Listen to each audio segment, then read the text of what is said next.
Good morning, good evening, whoever you are, wherever you are, whatever you might be doing. We wish to welcome you to the Silverlight Show. The Silverlight shines to illuminate that which lies hidden in darkness. For those of you tuning in today, we welcome you in. One of the things I don't think we do enough of in the modern world is really express gratitude for the number of blessings that had to go exactly our way to make us who we are. I mean, think about it. There's the old joke about the millions of sperm cells that go into a woman. I'm trying to keep this PG, to fertilize the egg, and one gets through. And that one was you. Those are huge odds. You beat those once. Then, on top of that, imagine the odds that your parents actually bother to meet. Look at the chain of decisions in their lives that brought them to where they were and let them meet up. And there's always a chance they could have gotten off on the wrong foot. It's as easy as somebody saying something stupid the first time. That's another impossible hurdle. We can extend this back generations. All those impossible coincidences led up to you. Wow, you're a walking miracle. Now let's expand this a little bit. Let's look at humans. Humans are the result of millions of random mutations that occurred over time. Now let me say right now, Silverlight absolutely does believe in a creator. There's no denying it. However, from the Silverlight point of view, the creator was the one who just pushed the universe gently in the right direction. I don't think a divinity that's that powerful would spend his time machinating every single meeting and encounter in every single life and every single planet and every single part of the universe. No, all a creator would need to do would be basically like a simulation. Set up the parameters, set up the variables, then you hit run. And also, Silverlight does not necessarily believe this universe is a simulation. It's possible, but I think more accurately, it's something like those terrariums. You know the ones where they put them in a bottle, seal it up, and there've been some that have been going for over 100 years, and they just keep perpetuating themselves. That's more my idea of what's going on. But let's get off the cosmic scale and come back to humans. You're a marvel of engineering. I mean, look at your skin. What a remarkable thing it is.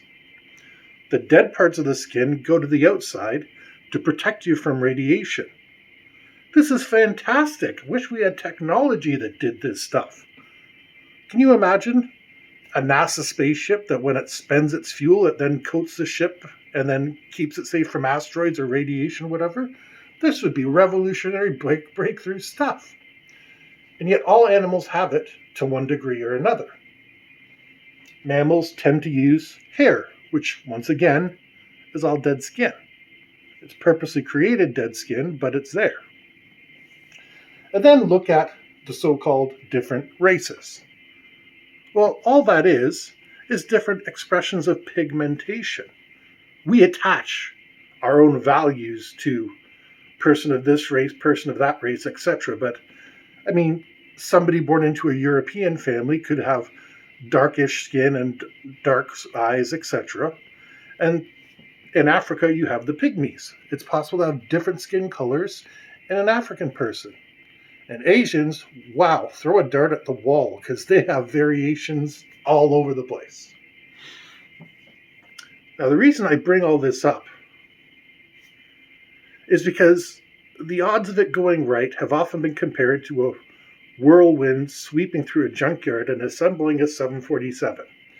And for some people, that points to the only source being divine intervention. I'm not going to criticize that too much, but the fact it doesn't take into consideration is time. Given enough time, an infinite number of monkeys on an infinite keyboards will produce the complete works of Shakespeare. It's playing the odds, but That's the thing the young Earth creationists don't understand. Even 5,000 years is a substantial amount of time. Look at dogs and cats. 100 years ago, a dog or a cat is a pretty standard thing. Big thing with 4 legs, 2 ears, 2 eyes. Cats are a little bit leaner than the fat companions we have today. And dogs look more like, what do you call them, Doberman, than they do a Dachshund. There were the beginnings of Dachshunds and Poodles and stuff like that 100 years ago. But in 100 years, go and look it up. A Persian cat was nothing like what we think it is today. So if just through breeding, we can change and influence the size of an animal into something radically different, and including some pretty spectacular birth defects, we're kind of witnessing evolution in action. We also see evolution in action on small islands. There are pygmy elephants. There were pygmy mammoths. And they wound up in smaller environments, and they wound up becoming smaller than their mainland counterparts because there was less food. But if they grew up smaller, then it would be perfect for them to graze on, to keep their numbers going. And that's basically what evolution can do in a short period of time. It can say, uh-oh, these big ones are eating too much and are starving to death, whereas the little ones, they're living. So the big ones don't get to breed, the little ones do. Again, evolution works, and we can see it ourselves. And the old claim, we've never seen a species evolving that's halfway from one species to another, technically you're right. But we've made it happen. Altering DNA is not such a big deal these days. And there are a whole lot of creatures that are the halfway point of evolution. Look at yourself, for example. As humans, we are evolving from Homo sapiens sapiens into something. What exactly, I don't know. Might be Homo sapiens sedentarius, because we're sitting around a lot more. We're not running after antelope on the African savanna. We're typing away at keyboards and, getting up for a snack. That's a possible evolution. It's equally possible that part of us will break off, the health nut types, and they're going to produce health nut types. Homo sapiens, oh my God, it's an S. I can't remember what the word is now. But yeah, Homo sapiens healthy. And maybe they're going to be wind up reproducing because the sedentarius are just simply going to lose interest. And because it's easier to look at fanciful reproductions of intercourse online, whereas the healthy ones are going to be into doing the real thing. That's a sheer thought experiment on Silverlight's part. Don't take it seriously. But we're all in the process of evolving. Myself, I have a cousin. We're about 6 years apart. But whenever we go to a family reunion, my cousin and I are both over 6 feet. And the rest of the family is about 5'8", 5'9". So we kind of look at each other across the room and we're like, what's going on here? Because, we're giants and everybody else is coming up to our necks. So in just a few generations alone, you can see this after World War I. Because war is a little bit like football. You put the big guys up front. And that's why countries that have a lot of war tend to have shorter populations. This is a generalization. Because the big guys get sent to war, and the more you go to war, the more people get killed. So quite likely, for the next 20, 30 years, there's not going to be a lot of really tall people in Ukraine. Russia's going to have not a lot of tall people. But it tends to breed itself out within 30 to 50 years. Our generation is mostly pretty tall in the Western, educated, industrialized, rich, democratic nations. I cannot say the same for nations that were not blessed quite the same way. but they recover pretty quickly too. I mean, China was known for, short people and stuff like that. And now they're sending over basketball players that tower over pretty much everybody. Because China's had a period of relative peace and prosperity. Relative. I can't stress the relative enough on that. But compared to their past, where there were wars, famines, persecutions, and other countries deciding they knew better than the Chinese did. So yeah, tallness is something that has finally managed to come out. So you're watching selective breeding in action, and selective breeding, which selection can happen from the people that are involved, but that very action promotes the evolution of species. So,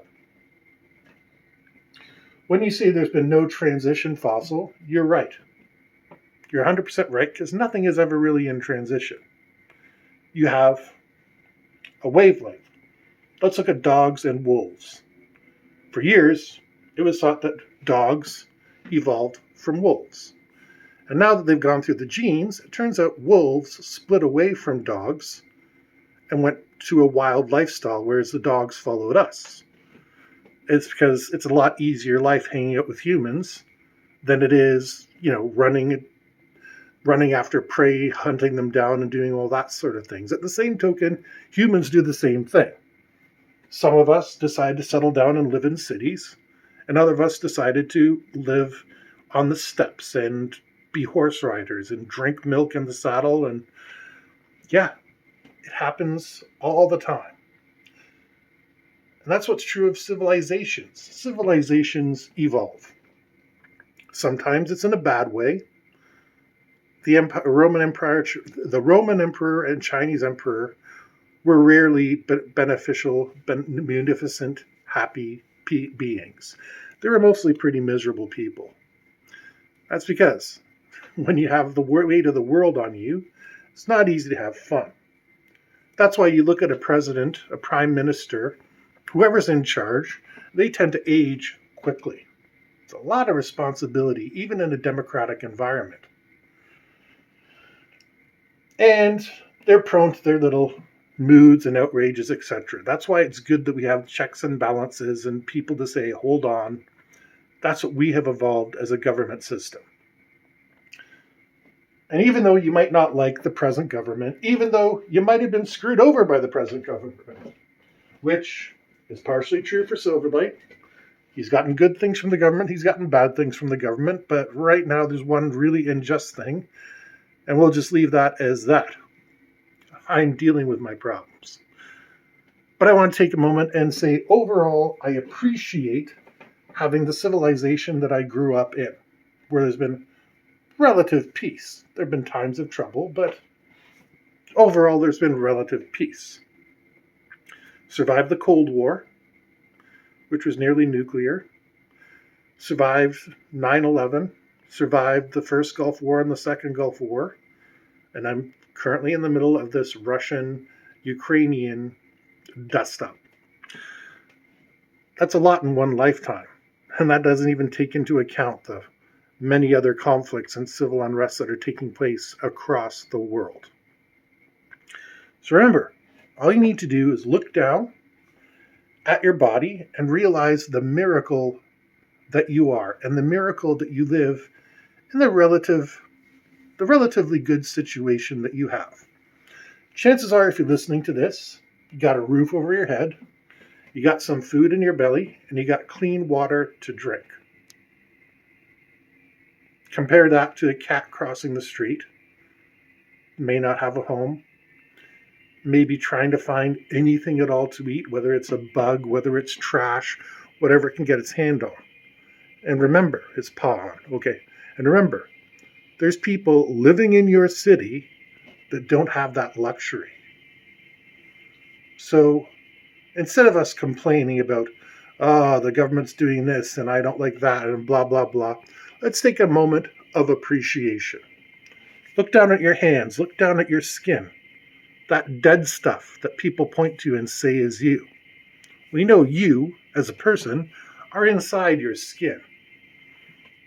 You're inside your organs. You're that special spark inside of you. And where that spark comes from, we may never know. But the most important is it's a spark of something special. And your life is special. Just by existing, you validate the universe. Now, I charge you with the responsibility of going out and making sure that the universe will in turn validate you. Maybe you can do some charity work. Maybe you can do some performances. Maybe you can just rant on a YouTube channel. But whatever you do something to make this miracle worthwhile. We wish to thank you for joining us on the Silverlight Show. If you enjoyed this show, please like, share, and subscribe. Don't forget to buy one of the books or more listed on the link down in the comments. And we hope you have a fantastic day.